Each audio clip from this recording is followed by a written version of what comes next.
Okay,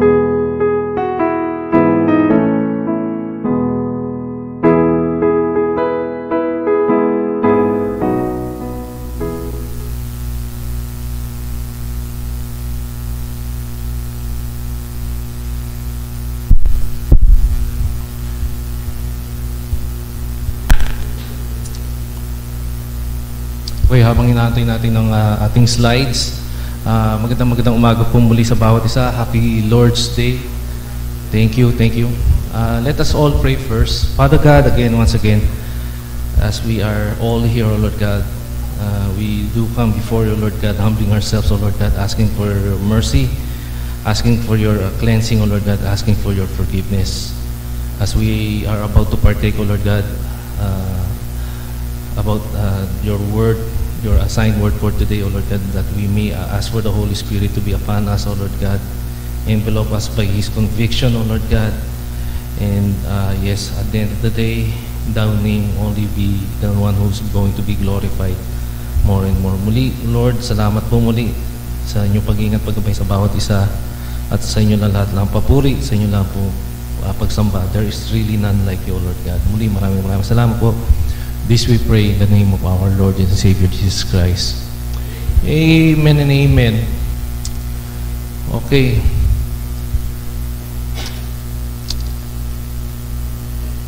Pagkakaisa at pagkakaisa. Who could not forget this iconic line?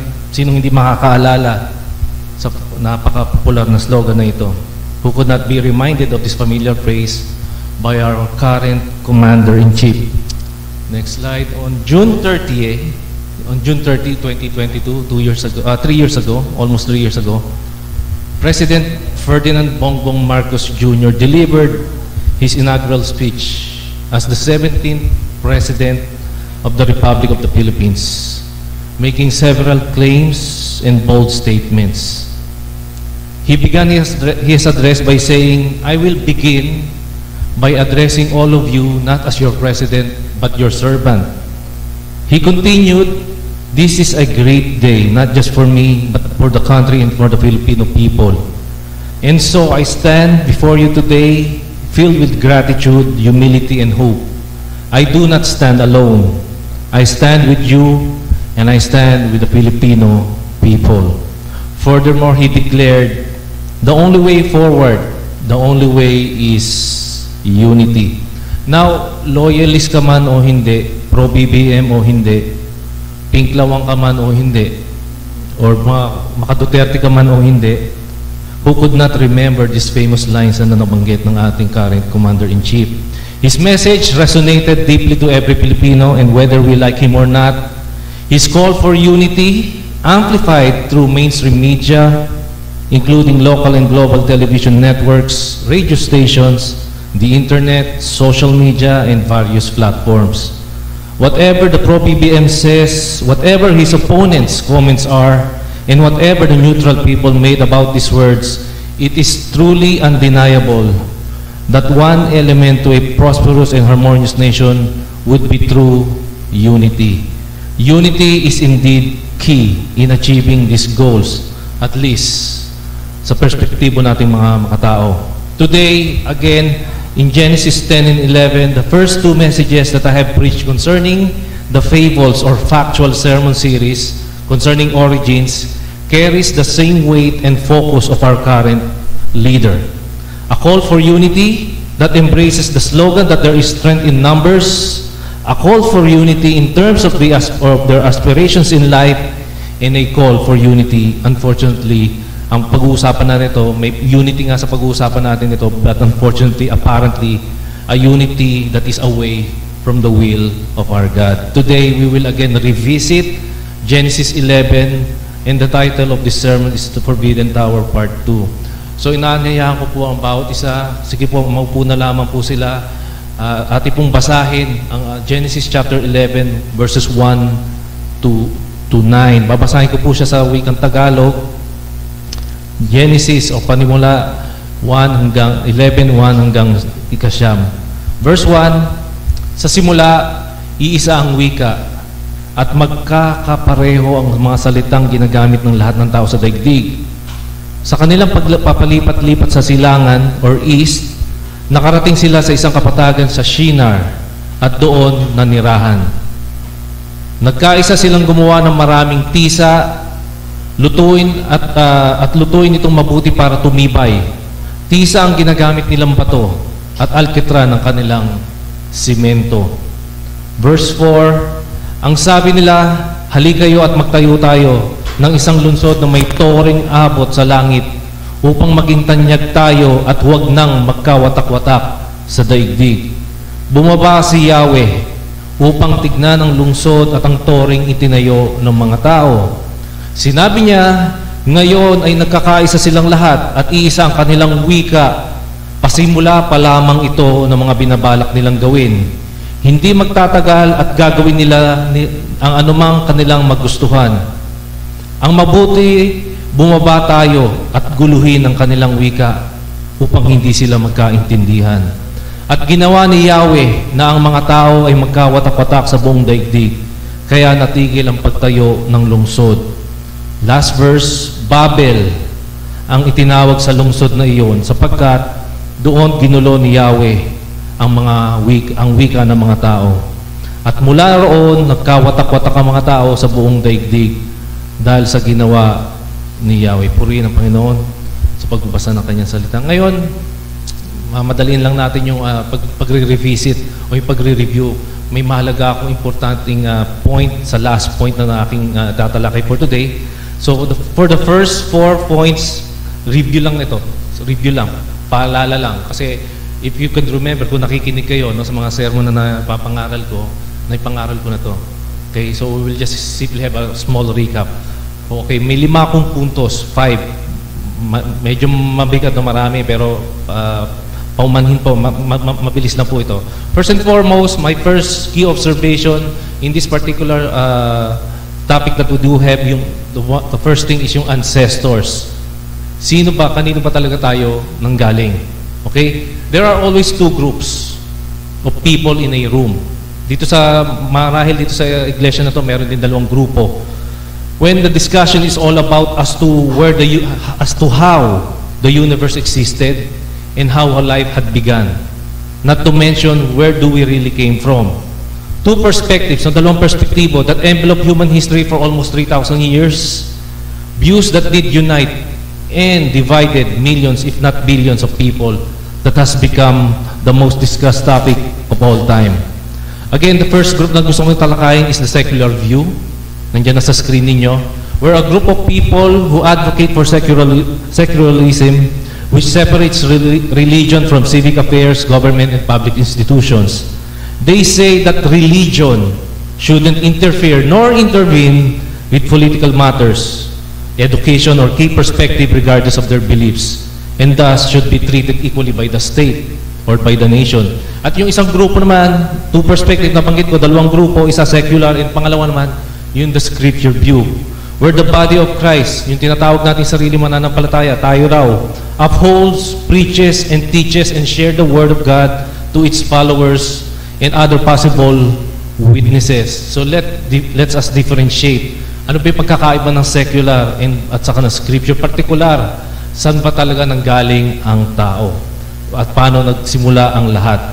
First and foremost, let me discuss saan ba nanggaling yung universe? Ano ba yung origins ng universe? Ang mga secularists, sabi nila, alam natin to, naririnig natin to, no? Big Bang. Boom. Scriptures on the other hand, ang Diyos ang gumawa, particularly the Trinity. The Trinity. Makikita natin dito, come, let us, come, let us. Okay? Then the secularist view doesn't explain. Ang problema sa secular, hindi na explain paano, kailan, at saan nanggaling ang mga materyales. Kailan nagpasimula ang panahon. On the other side, the scriptures tells that in the beginning, God created the heavens and the earth. When it says in the beginning, ulitin ko, God created time.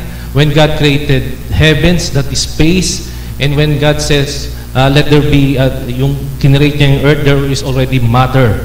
Ito yung tinatawag sa theology na continuum, where all the 3 elements created simultaneously. Kinreate ng Diyos ang time, ang space, at saka matter on an instant. Samantala, ang secular, hindi niya in-explain paano nangyari yon. Again, Secularists, they tell us that the Big Bang provided. Ito raw yung nagbunga na tinatawag na cosmic foundation, which explains the elements and conditions required for the formation of the stars, planets, atmosphere, and the stability of waters, and etc., particularly chemicals. Now, to explain the Big Bang, in the simplest analogy out there, ito, alam niyo yung lobo? Saan nanggaling yung lobo? Pag hinipan niyo yun, lalaki yun. Pag tinuloy niyo pa yung paghipan, ano mangyayari eventually? Sasabog. So, ito daw yung nangyari yung nangyari yung Big Bang. In fact, ang sabi nila, it started smaller than a dot. Na unti-unti lumaki hanggang sa ito ay sumabog and nangyari na ang lahat, na form na ang lahat. Usually, baliktad, no? Kapag ang isang bagay ay sumabog, ano nangyayari? Yung buo nasisira. Ito naman, sinasabi nila, nung sumabog, biglang merong nabuo. So parang it doesn't really make sense, no? Pero sinasabi nila, yun nga, mula sa maliit, lumaki hanggang sa sumabog, nagka-form ang universe. Again, ito po ay talagang, it doesn't really make any sense, but ito po yung kanilang explanation. Now, on the other hand, Scripture says, itong Latin expression na tinatawag na ex nihilo, na out of nothing comes nothing, but wherein ang Diyos natin, out of nothing, by His Word, He created everything, particularly in 6 literal 24 hours day. As an example, sinabi sa Genesis chapter 1, let there be light, and there was light. Let there be a division of waters, at nangyari po yun. Let there be vegetation, plants, and yielding seeds, so on and so forth. So, mayroon dalawang view when it comes, saan ba nanggaling ang universe? Paano nangyari itong mga bagay nito? Isang secular at isang galing sa scriptures. How about yung existence ng tao? Saan ba tayo talaga nanggaling? Ito yung pinakapuno-dulo ng aking first point. Secularists, nabubulol ako, sorry, believes in evolution. Believes in evolution, that we all evolve from a common ancestor. Sa scripture naman, it talks about the creation. Medyo mabilis, okay, creation. Sabi dito, from the dust of the ground, God created Adam. Both perspective believe that we all came from one common ancestor. Okay? One common ancestor. The one believe that we came from multi-races. Yung secular, sabi nila, marami daw races. Samantala sa scripture, iisa lang ang pinanggalingan ng lahat. Again, secular says, ginagamit din nila ang Genesis chapter 10, sinabi nila dito, it is a table of races. Samantala sa scripture, it tells about the table of the nations. Okay? Table of the nation, it literally means ethnic or people groups na kung saan ang pinanggalingan pa rin naman at the end of the day isang nilalang. As a result, ang secularism produce, unfortunately and apparently, itong tinatawag nating problemang racism. Okay? Racism. In fact, ang scripture naman, kung mabasahin yung scripture at pag-aaralan nyo at sa mga elders na nag-aaral talaga, wala kayong maririnig o mababasa na may mention concerning skin color. Wala kayong mababasa that these people are black, they are less valuable kumpara sa mga makuputi, so on and so forth. Wala kayong maririnig concerning pagdating sa mga skin colors. Okay? Ang alam nyo ba, ang pinakakulay ng tao ay isa lang talaga, is what they call melanin. At yung melanin na yun, ang kulay na yun, anong kulay? Brown. Okay? Nagkakaiba lang ang kulay natin sa degree. Pero at the end of the day, brown pa rin ang kulay ng bawat isa sa atin. Kung sino yung pinakamaputi dito, ihanay nyo isang bond paper, makikita nyo hindi siya maputi. Brown lang siya na talagang may matinding melanin. Kaya ganun ang itsura niya. On the opposite side, pag mababa ang melanin mo, natural, mangingitim ka. Pero it all came from a color what we call brown. Okay? How about ito naman? Another slide on gusto ko ipakita sa inyo. Ito yung tinuturo nilang stages of evolution. Okay? Nakikita nyo? Okay? Yung first two images from the left side going to the right, ito daw yung mga talagang literal na mga monkeys. Okay? Mga unggoy. The third one, ito yung naririnig natin, ito yung missing link. The fourth one, ito raw yung Black African na people. Okay? Black people na kung saan they evolved lesser that compared to the last two. Na they evolved from a very strong but unintelligent gorilla. Okay, doon daw sila nag-evolve, yung mga taga-Africa, yung mga itim. The fifth one, dito tayo papasok, sabi nila, these are the brown and oriental people. Okay, both from the Middle East at saka Asia. Nanggaling daw itong ikalima na to sa mga orangutans. Okay? And lastly, ito na yung mga puti, white people. Ito daw yung talagang fully 100% na nag-evolve into a very perfect at almost perfect individuals. At inattribute nila ito sa mga Amerikano, sa mga Germans, sa mga Europeans, etc., etc. And they evolved, ang sabi nila, from the ape line of chimpanzee. Dahil ang mga chimpanzee matatalino raw. So ito yung explanation nila, okay? So I hope na natututunan ng iba ito. Now, pagdating naman sa scripture, next slide.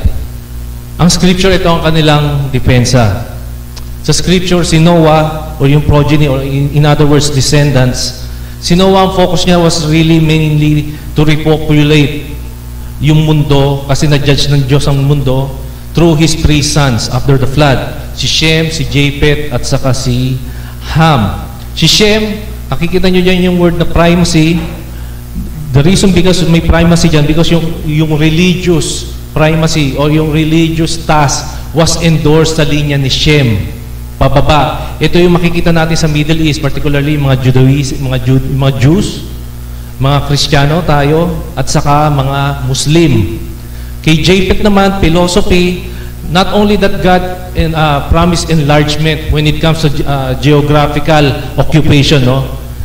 Pinangako rin ng Diyos kay Japheth ang tinatawag nating intellectual or mga philosophical types of pag-iisip.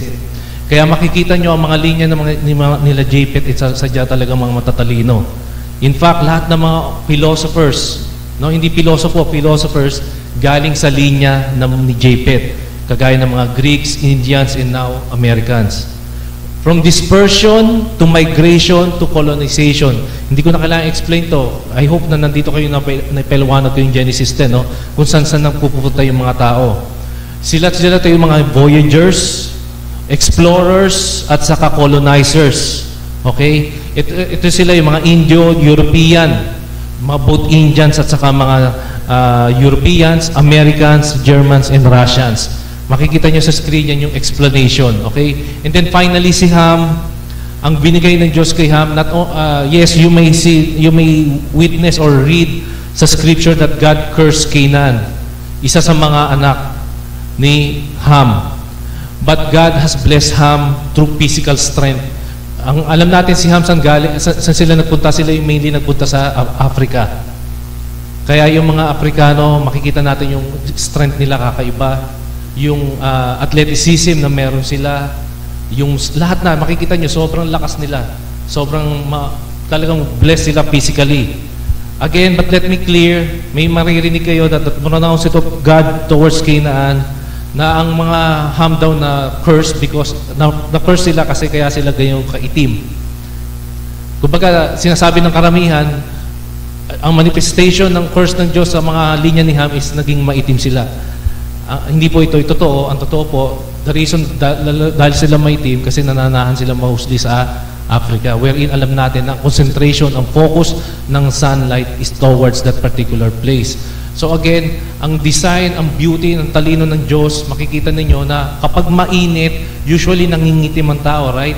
Not just because nasusunog sila, but that's the best defense para hindi sila totally masunog is to have a darker complexion.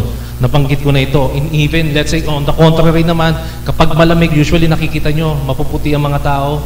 Kasi yun yung best defense when it comes to skin para labanan yung mga pagtaglamig. So it's just simply the opposite. Again, sa linya ni Ham, this lineage mostly dispersed in Africa. Again, their role of a servant is not to be the slave of slaves, but rather God hath blessed them to be the initial and practical technicians for humanity, of humanity. Kung babasahin ninyo, pag-aaralan nyo yung ancient history, ang lahat ng mga naka-imbento ng mga matitinding bagay ay hindi mga Amerikano, kundi sa linya ni Ham. I'll give you an example. Ang Egyptians, mga Babylonians, mga Mayans are the great inventors of history. Kung titignan nyo, kung nanonood kayo ng history, or nakikinig kayo, nag-aaral kayo, it's all came from this particular region na lahat ng inimbento, lahat ng mga nakikita nyong ginagawa noon, all came from this particular line. Ang role lang ng mga Americans, ng mga Japanese, and even ng mga Chinese, and even mga Koreans, was to simply augment, was to simply, what you call this one, i-upgrade or i-enhance or improve yung mga inventions na to. Now, as a summary, ito po, makikita natin yung difference between two particular perspective. Yung isa sa secular at yung isa sa scripture. So going to my second point, ayok naunawa ng karamihan na narito. Babalikan naman natin itong account na to sa Genesis 11. So my second point is this. It's all about humanity pagdating sa ancestor. Then the next one is, ito na yung agreement. Now the world as we know it, no, it is a history of wars. Kasaysayan, ang mundo ay kasaysayan lang talaga ng digmaan. Nothing more, nothing less. In fact, naka-experience ang mundo ng 2 world wars and countless proxy wars na nangyayari ngayon, political at saka social unrest, ang dami. The world, what makes the world at peace? Ano ba yung dahilan bakit may kapayapaan tayo ngayon? Okay? There are some reasons. Una, yung economic interdependence. Okay? Meron ng mga bansa na nakadepende sila sa ibang bansa pagdating sa ekonomiya. Meron naman ding isang bagay na kung saan nagbubuklod ang tao dahil sa mga military alliances, diplomatic efforts, and the United Nations, so to speak. Ang United Nations play a significant role in preventing our world from having another world war. These factors can be summed up in one particular word, and that word is agreement. As long as the majority of nations agrees on something, ang conflicts may iwasan. Wars can be suspended, and many more. A peaceful nation, a community, a society, and marriages, and even ang church, itong church na to, are oftentimes bind by what we call agreement. We are all in one agreement, kaya tayo narito. Now in our text, 11 verses 1 to 3, majority of these people, if not all, were in complete agreement. They were united, so to speak. To give you proof, dalawang bagay, here's one. They were in agreement because of their speech or dialect. Verse 1, basahin ko, sa simula, iisa ang wika at magkapare-pareho ang salitang ginagamit ng lahat ng tao sa daigdig. The reason sila ay in agreement was because iisa lang ang language. Again, nabanggit ko na to before, that our forefathers before spoke one particular language. They reside in one land at saka iisa lang kanilang looks. Again, this language has made them united, so to speak. Sino ba naman hindi talaga makapag-unite kung lahat dito Tagalog, right? Communications back then was easy and simple. There was no room for any confusion. Walang dahilan para ma-confuse ang bawat isa. As an example, no, one of the many problems ng bawat OFW kung sila'y papalipad, no, is what we call language barrier. Okay? As an ex-OFW myself, no, mas madaling katrabaho talaga ang kababayan mo.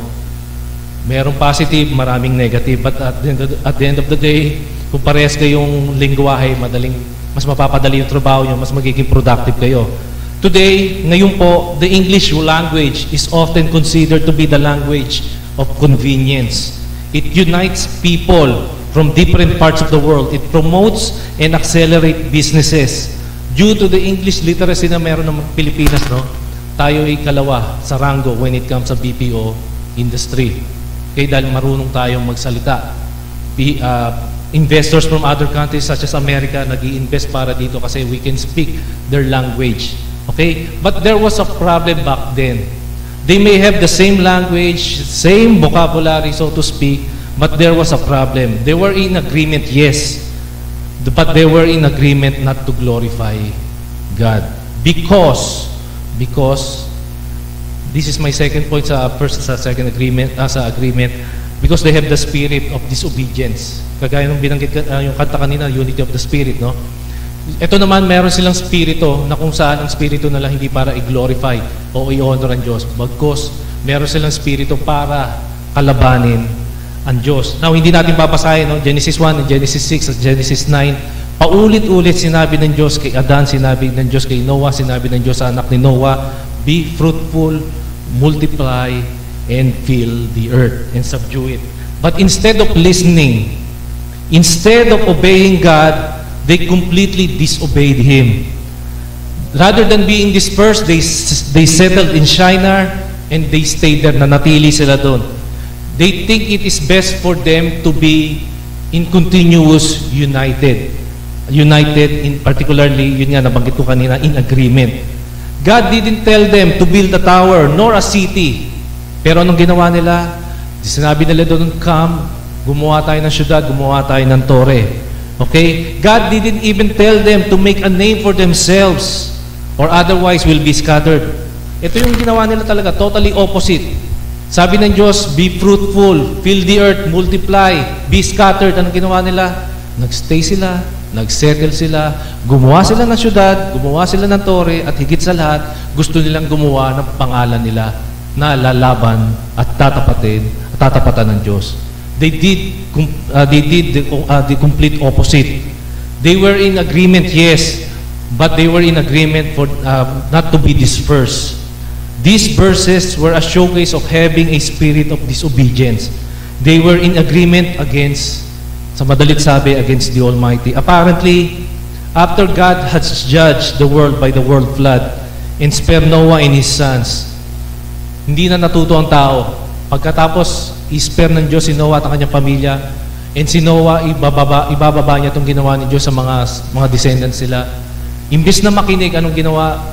Lalo pa silang nagrebelde because they possess the spirit of disobedience. Again, unity is a good thing as long it is in alignment with God's will. But here, it's a complete disaster. The polar opposite, I should say. Ano ba yung nag-drove sa kanila? Ano ba yung naging motivation nila? Bakit nila ginawa itong mga bagay nito? Because, again, in this particular tower, makikita rin natin dito, not only that they were in agreement, but also makikita rin natin dito yung, my third point, slide please, yung tinatawag kong ambition. Ambition. In verse 4, makikita natin dito yung ambition ng mga tao na narito. Now, alam niyo yung famous American novel na Moby Dick, yung whale.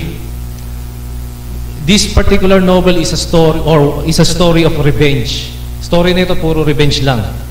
Si Captain Ahab, during sa kanya isa sa mga marami niyang paglalakbay, and his crew inatake ng whale. Eventually naputol yung kanyang isang paa dahil nakagat ng whale. So after that, ang ginawa ni Ahab, after that, wala na siyang ibang pinursu kundi maghiganti sa whale na to. Itong kanyang revenge na to, pursuit of revenge became his ambition, so to speak. Naging ambition niya na talaga to. Wala na siyang ibang inatupag kundi talagang maghiganti sa whale na to. Okay? It became his ambition. It became personal to him and almost consumed him, that led to his downfall. His pursuit of the whale to get revenge became his own selfish ambition, so to speak. Ganon din naman ang nangyari after the fall of Adam and Eve in the Garden of Eden. Many biblical scholars agrees that man's aspiration, na pag-usapan namin mga elders last week, or man's ambition was to simply glorify God. Bago nalaglag ang mga tao si Adan at Eva sa kasalanan. Pero after the fall, it intensified to a level na kung saan tinatawag ng mga biblical scholars na ito na ambition ng tao ngayon, wala nang iba kundi yung tinatawag nating selfish ambition. Selfish ambition. Before the fall, they were in the state of innocence. Wala silang hiya. They didn't have the need to strive for more. They were all satisfied by the provision of the Lord. In other words, before the fall, ang kanilang aspiration at kanilang ambition was to simply please God, or were to please God. But after the fall, their aspiration or ambition was to please themselves, yung sarili na nila. Just last week, very timely yung pinangaral ng ating buting pastor, si Pastor Mon, that concerns about contentment. It's a wrestling, it's a struggle between us, all of us, even mananampalataya.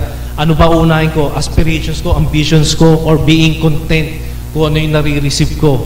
It's a struggle. Even kami mga elders, pinag-uusapan namin to, no? We are the providers of the family, and yet we still struggle. And we will continue to struggle, having this aspiration, and even, or let's say at least An ambition na kung saan, do we have to strive for more? Or do we need to be content kung ano yung binibigay sa atin ng Diyos?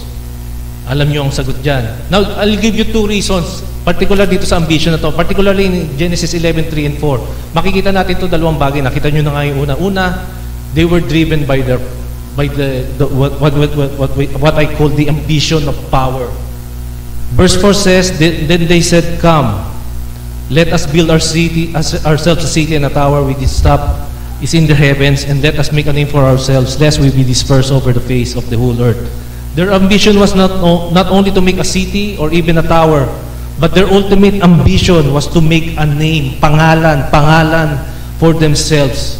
Otherwise, ma-scatter sila pag hindi nila ginawa to. Again, in other words, their ambition is an attempt to challenge God's authority. Their ambition is to rival against God, and their ambition was to defy His mandate. Sa madalit sabi, they want to be the authority. Gusto nila kami ang authority. No, they want to be in control, they want to be in power, they want to be in charge. That was their ambition. Yun yung ambition nila, to control, to have that particular power. Apparently, sa nangyayari sa ating bansa ngayon, yung Marcos at saka Duterte feud is all about what? Power. Kaya sila nagkakaganyan ngayon. Dahil gusto nila sila ang may control, sila ang nangunguna, sila ang basically, power, yun lang talagang nais ng mga ito. Yes. Both parties simply wanted this political power, that sila ang in control, sila in command, sila ang in charge. Again, this is also their ambition, to remain and to stay in power. So ito yung nangyari noon. Yung mga ambitions nila, they were driven by the greediness of having this power in control. No, ayaw nila magpa-control sa Diyos, but rather they want to control themselves on their own. Ano pa talaga, and then finally, makikita natin dito, nakita nyo na, yung ambition nila was driven by pride. Okay? Their ambition was not driven by humility. It wasn't about giving God the glory. It wasn't even an ambition to be dispersed and fill the earth. It was simply an ambition driven by human pride. But the scriptures warns us about selfish ambition due to our pride. Sabi sa James chapter 3:16, "For where jealousy and selfish ambition exist, there will be disorder and every vile practices." Sabi sa Proverbs 16 verse 18, "Pride goes before destruction and a haughty spirit before a fall." I could go on and on and on and on this. Ultimately, these united people went up against God because of their selfish ambition driven by pride and the greediness for power. Having the same language, having the same desire of power, being driven by pride, and having the spirit of disobedience has led these people to rebel against God. And this is the stumbling block maging sa atin, no? Either you want yourself in control o gusto nyo ang Diyos ang nasa control. Sino ang gusto nyo nagmamaneho ng inyong manibela? Kayo ba o ang Diyos? This is our struggle as well. We are all driven by ambition, maybe because of our ambition to have power, or are we driven by our selfish pride?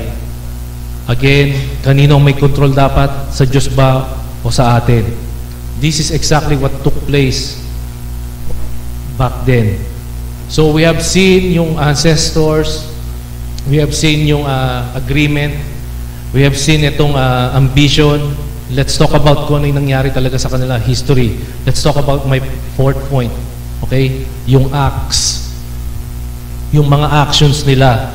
Two things, no? Action of man at saka action of the maker. First, verses 1 to 3, makikita natin dito yung action of men, where they tell us that it was an act of insubordination. Their act wasn't simply an act of united defiance against God. Their act was self-serving. Their pursuit was for their glory, for themselves. Their action was to achieve fame. Their action was an act of elevating themselves and an act independent of God. They were commanded to be fruitful, to multiply and fill the earth, but they were unfruitful. They multiplied all for the wrong reasons, and on top of that, instead of being dispersed, their actions shows that they have settled in a plain called Shinar. And finally, they stayed in that place to build their ambition, selfless ambition, and showcase their utter rebellion before God. Why they wanted, first and foremost, to build a city? Bakit ba nila gusto magtayo ng isang syudad? The answer, to sustain themselves economically, physically, and for their social health. They did not want a multicultural society. They just simply want one cultural identity. And why do they need to build a tower? Bakit ba nila gusto gumawa ng tore? The answer, to sustain their religiosity and spirituality. A tower that would represent their worship. Ang tore actually magre-represent talaga na meron silang wino-worship. Makikita nyo sa lahat ng mga religion may mga matataas na tore. It's just simply telling the world na ito ang aming manifestation of our worship, our devotion, our veneration to something or to someone. The city and the tower that they represents back then, ang syudad, ang tore at ang pangalan na gusto nilang itayo was simply a representation of a one world government. One society, one rule, and one worship that was led by their leader. Kung babasahin yung Genesis chapter 10, walang iba kundi si Nimrod. Napag-usapan na natin yan. Again, their actions were both horizontal by creating a city and a vertical one where they created a tower, in essence of being a fully human being. Ito yung naging action ng mga tao nung that time, no? They rebelled, an act of insubordination. They settled, they stayed, just to have themselves one government, one city, one rule. Ito yung mangyayari, by the way, sa darating na panahon. Mauulit lang talaga to pagdating ng Antichrist. No, magkakaroon din ng talagang one government, one rule, one worship. And apparently, hindi ang Diyos ang i-worship during those times. Now, how about yung action ng ating Diyos? The action of our Maker. Sabi sa verse 5, basahin ko, and the Lord came down to see the city and the tower which the children of man has built. Let me call this one condescend. Ang sabi dito, the Lord came down. No matter how high, gaano man kataas ang gawin ng tao na tore, ang Diyos pa rin, bababa't bababa. Kahit na para sa atin, napakataas na ito, pero sa Diyos, kailangan niya pa rin talagang bumaba just to simply investigate. Okay? The Lord still needs to come down from His throne again just to simply investigate the matter. In verse 6, the Lord said, behold, there are one people. Isang tao lang sila, and they have all one language. At sabi dito, ito yung pinaka-worst part, this is only the beginning. Pasimula pa lamang ito of what they will do, and nothing that they propose to do will never be impossible for them. So the Lord, pinakita dito concern ng Diyos, dahil isang kanilang lengguwahe, they were all in agreement, their ambition was to defy God, etc. and etc. Eventually makikita natin dito ang Diyos is totally concerned about the matter, na walang makakapigil sa mga tao na to unless may gawin ng Diyos, kundi magpapatuloy sila sa kanilang wickedness. Again, despite the judgment of God after the flood, the humanity didn't learn, and yet their rebellion intensifies more and more. Their departure before God has increased after a century after the flood. Actually, after ng flood, and then itong tore na nangyari, more than 100 years lang yung pagitan. Ang population nagpopulate ng sobra-sobra, and yet the contents of their heart was simply a rebellious content na kung saan talagang i-define nila ang utos ng Diyos. Again, let me continue. Verse 7, sabi doon, come. Napakinggan niyo ito sa ating inaawit kanina, puro come. Let us go down, and they're confused their language. So sinabi ng Diyos, come, let us go down so that they may not understand one another's speech. Again, makikita niyo dito, no, na-confuse. In bottom line, na-confuse ng Diyos yung mga lengguwahe. But in reality, in order for God to achieve the confusion of man, para magkaroon sila ng confusion, was to create new languages. Ang confusion was the result, but the process for them to be confused was for God to create new languages. The Lord created new languages per nations. So 70 yung nakalagay doon, 70 new languages were created by God just to simply confuse their one and singular and uniting language. Again, the word come in verse 7, ginagaya lang ng Diyos ang mga tao, no? Parang minamak niya. Okay? And also, makikita rin natin dito yung the word come.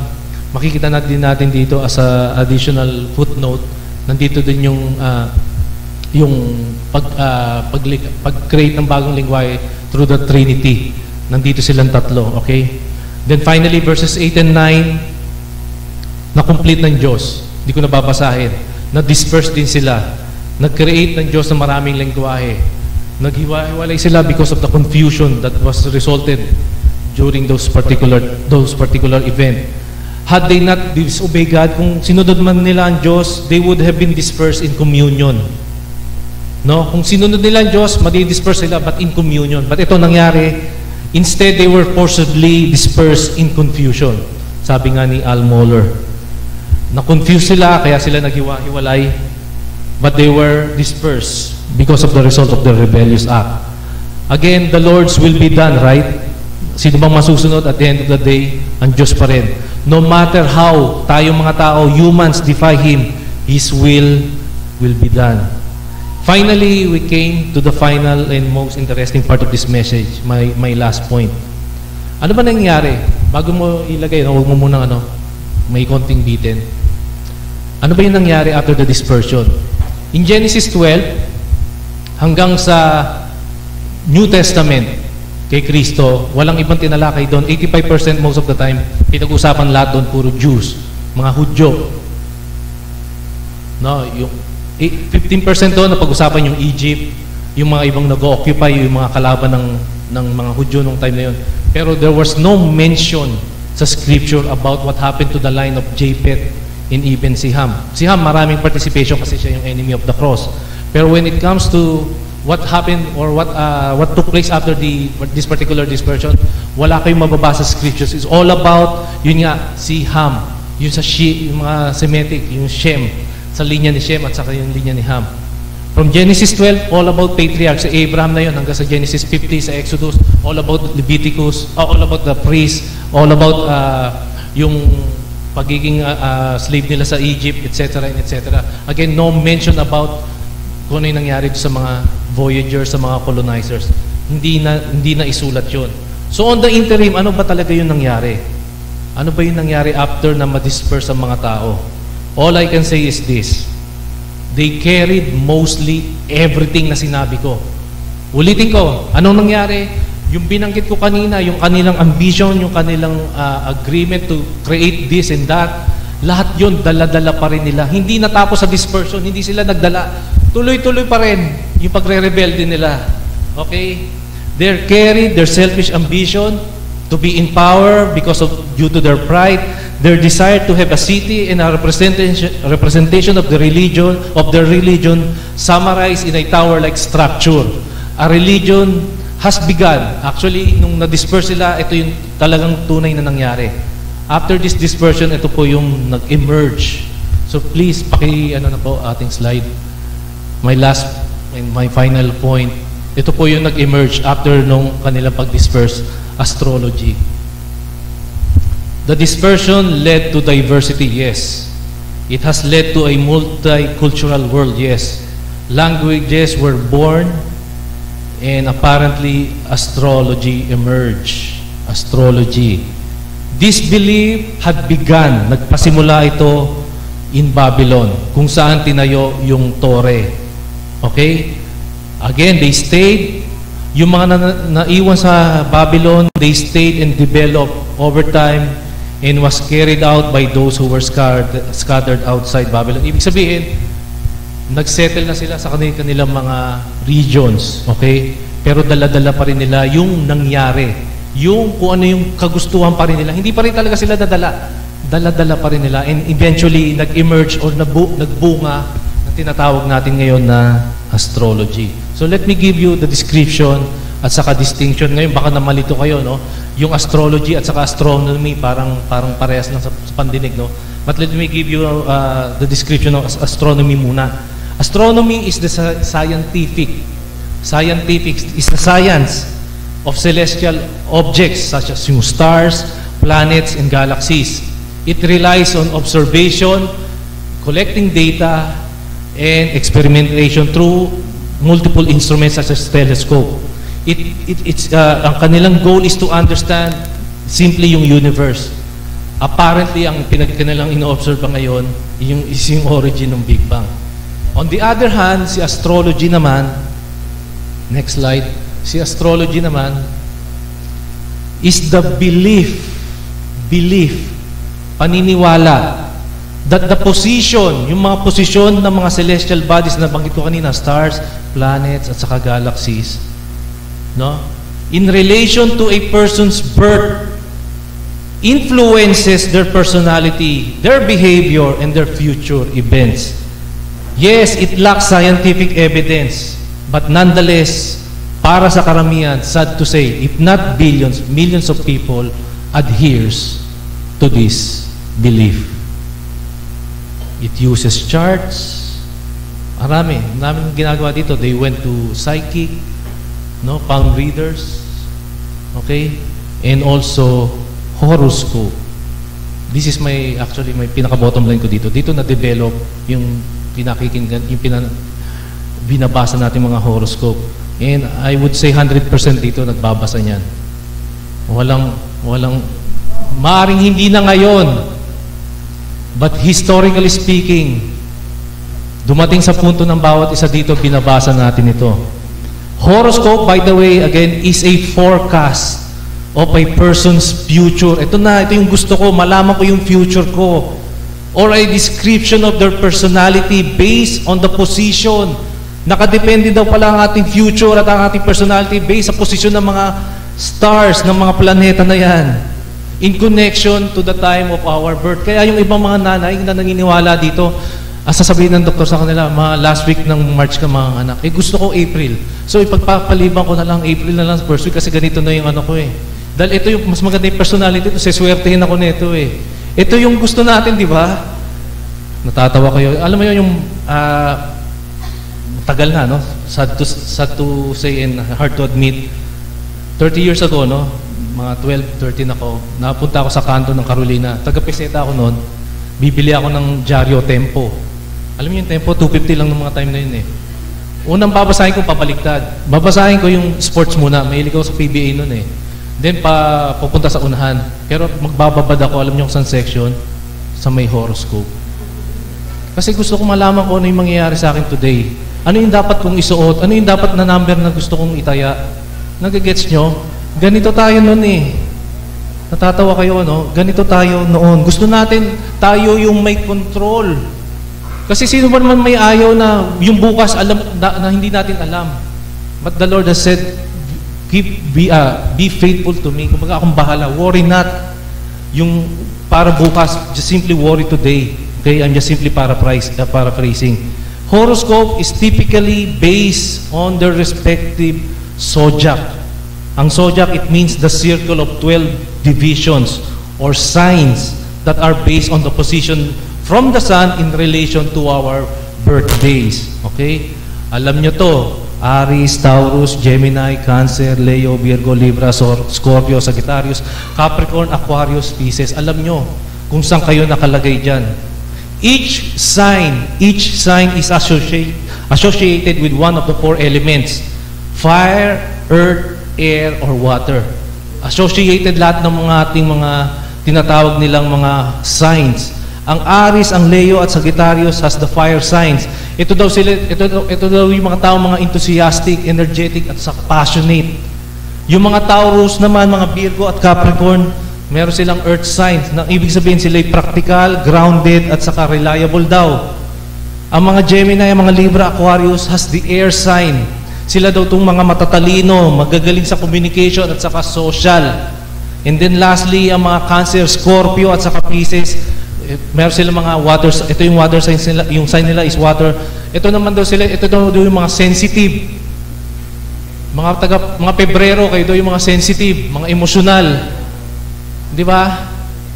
Tatawa-tawa kayo dyan. Ito yung description at saka, I would say, distinction concerning this particular matter. Again, nangyari ito right after ng dispersion. Dito nagbunga, dito nagpasimula. Over time na-develop, na-identify maigi through the study of astronomy. But because of this belief, astrology, it has become our guidance. No? Ito na yung nag-guide sa atin. Ito na yung nagdidictate na dapat ito isusuot ko. Kahit nasuot, kunyari, binasa nyo ngayon green, tapos kinabukasan green uli. Yung iba baka hindi nalalaban, isusuot pa rin yun just to makuha lang yung gusto nila sa buhay nila. Gagets nyo? I think nagagets nyo. Then second point, but the problem is ito po, merong deception. These are completely deception at saka divinations. Sa harapan ng Diyos, these are just simply deceptions. Pasok po sila. Yung tinatawag ng mga planetaries or mga pantheons, people who scattered led to believe in the sun. Ito yung nangyari. People back then, after ma-disperse, they believe in the sun, the moon, and the planets. Okay? Many ancient cultures viewed planets as a divine or the embodiments of deities. Ginawang Diyos ang mga planeta, kagaya ng planetang Jupiter. Ang tinatawag doon, sino? Si Zeus. Correct? Ito yung nangyari. They didn't worship the Lord, but instead they worship the sun, they worship the moon, they worship the planets. Kagaya ng mga nasyon, kagaya sa mga Mesopotamia o sa Babylon, sa Egypt, yung tinatawag na sun god, si Ra, at sa Greek at saka sa Roma, nabanggit ko na nga si Zeus, they worship Jupiter. Isa pang mga deception is yung paganism. Alam nyo ba na si Abraham bago naging Abraham, siya at ang kanyang pamilya was a pagan. They worship the moon. Bago tinawag ng Diyos si Abraham, mula dun sa Babylon, papunta sa Israel, pagan si Abraham. Ang kanyang magulang, si Nahor, at ang kanyang mga kapatid, all were pagan. After they were dispersed, tinuloy nila yung kanilang pagiging rebelde. Wino-worship nila all of these things except the one true God.